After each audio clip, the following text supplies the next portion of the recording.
Would you please wait? Holmes? Watson.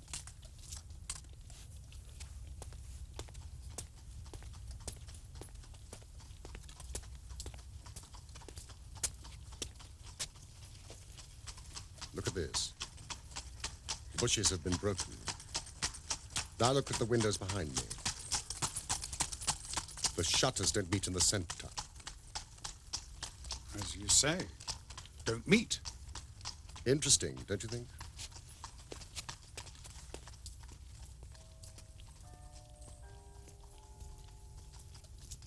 $8.15 to London Bridge. Yes, that was it, I'm sure of it. You definitely recognized him as Cadogan West? Oh, yes, definitely. I knew him well, sir. He was an old acquaintance. Hardly a week went by that we didn't pass a time of day together. It's hard to believe, isn't it? Yeah, I was saying to the wife only on Sunday night. No, I'm a liar, it was Saturday. I said, there's no safer railway than the London Metropolitan. Did Mr. West seem to be following anyone? Well, not that I saw, Mr. Holmes. But then I don't see everything. And there was really thick fog that night. But one thing I will say. Mr. West wasn't his usual self. He was nervous, excited. I tell you, this gentleman, his hand was shaking so bad, I even had to help him pick up his change. Well, I mean, that speaks for itself, doesn't it? Now, Our train. Forgiveness. Come, Watson.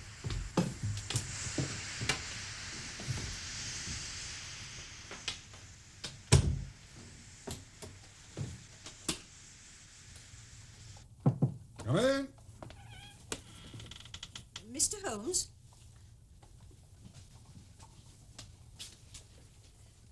Mr. Holmes? Yes. Whilst you were away, a message came for you from the government. From the government? An official gentleman in a special carriage. He said I wasn't to let this out of my sight until I placed it into your own hands. Mrs. Hudson, you are a most faithful watchdog. Oh. That's my brother Mycroft. He writes like a drunken crab. You'd better read it. Doctors are more used to hieroglyphics than normal human beings. Oh, can't read the first bit. Something about small fry and very big affair. Ah, here we are. Only men worth considering. Adolf Meyer. 13 Great George Street. Doubt it's him. Not his style. Oh, Mrs. Hudson! Louis La Lafayette. Camden Mansions, Notting Hill. And that's another old friend, Mrs. Hudson. You're hideously in the way. I'm sorry, sir, but I only have one pair of Now, hats. please disappear. Right, Watson. Ah, Hugo Oberstein, 13 Caulfield Gardens, Kensington. Known to be in town on Monday, now reported to have left. The Cabinet awaits your final report with the utmost anxiety. The whole force of the state is at your back if you should need it. Mycroft. All the Queen's horses and all the Queen's men cannot avail us in this matter.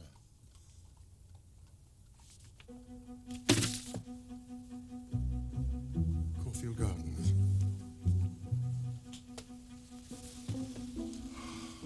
Well, well. What have you found? Things are turning a little in our direction. You know, I really believe that we're going to bring it off after all.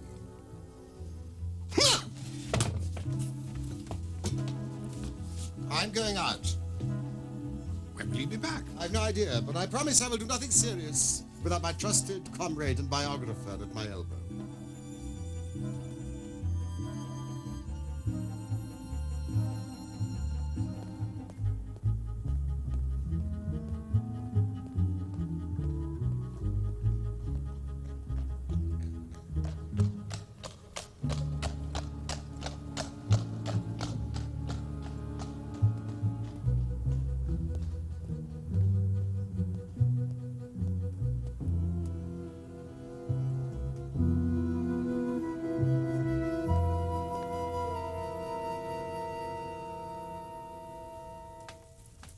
Me to meet him in a restaurant off the Gloucester Road. I just hope you'll be careful, that's all.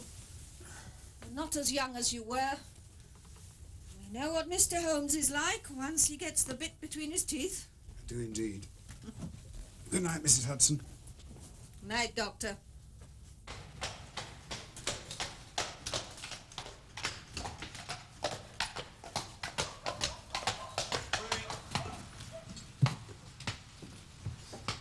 Thank you. Thank you, sir.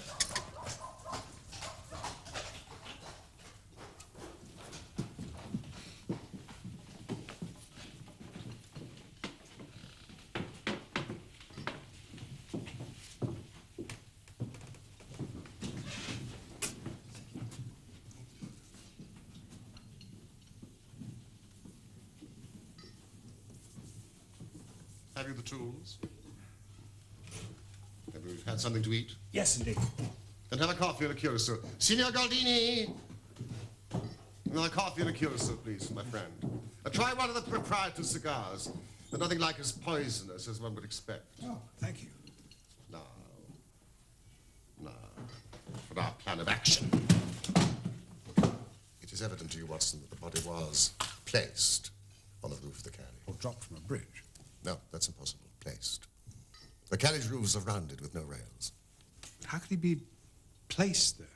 In some areas, the London Underground runs clear of tunnels and past the backs of houses.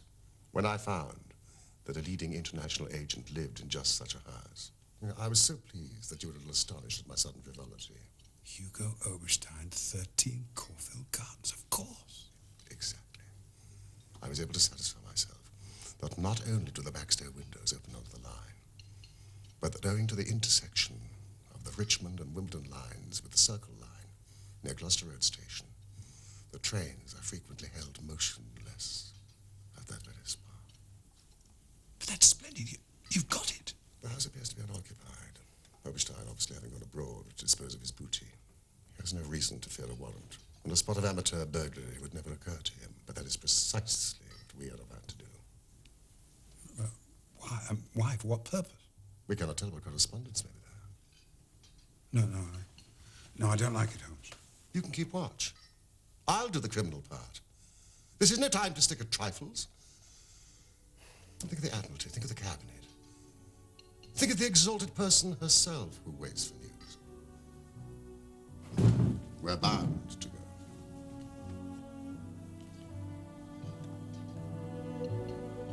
I knew you wouldn't shrink at the last.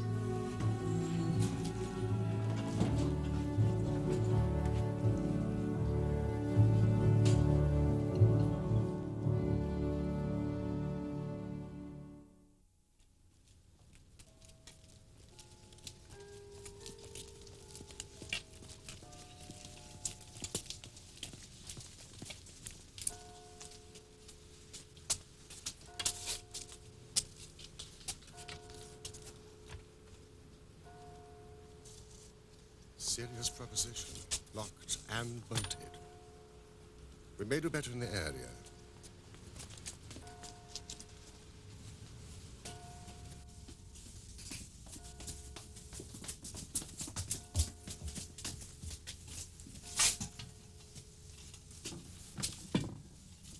Ah, this is better. Jimmy.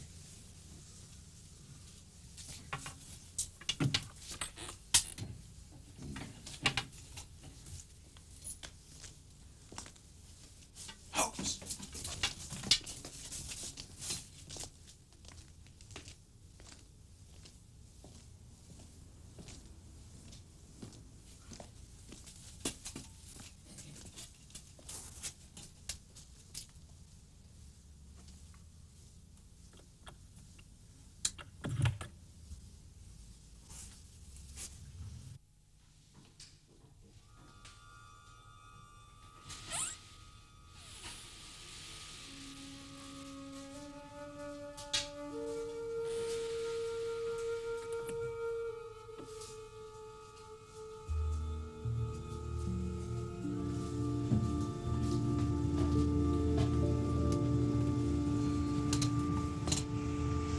Don't touch us.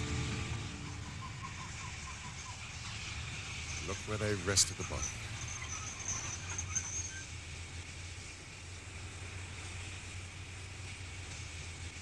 Blood.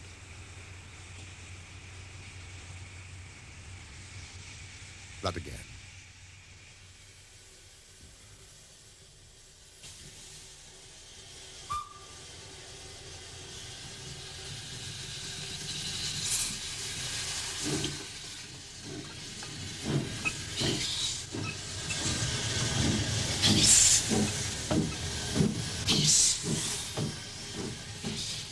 What do you think of that? Masterpiece. You've never risen to a greater height. No, I cannot agree with you. The moment I conceived the idea of the body on the roof of the train, the rest was inevitable. And major difficulties are before us.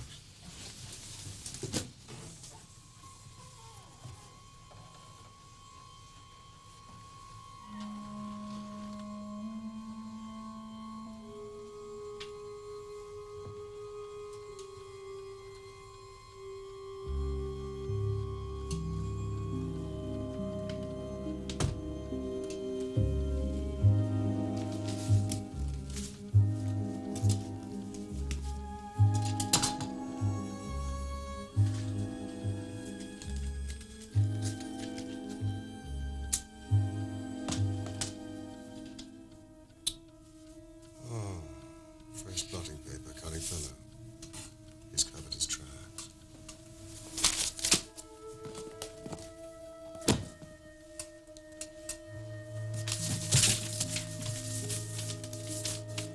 Holmes.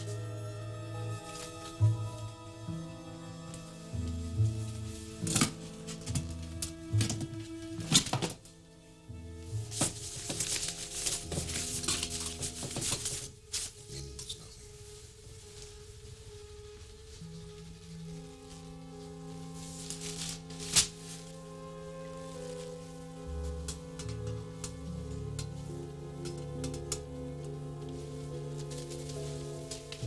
There seems to be burning old newspapers. Let's see, Holmes.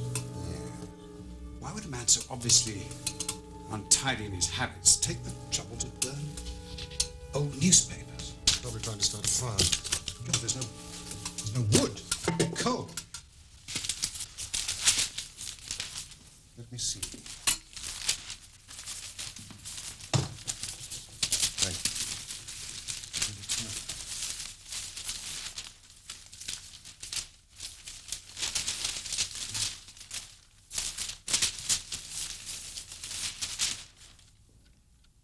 Ha! What is it? Well done, well done. Indeed, I think we have our man. Would you look in the agony column of the two remaining copies of the Daily Telegraph, and I think you will find a message from someone calling himself Pierrot. Pierrot. Ah, here we are. Hope to hear sooner. Terms agreed, but must have full report. Matter presses signed Pierrot. And the last.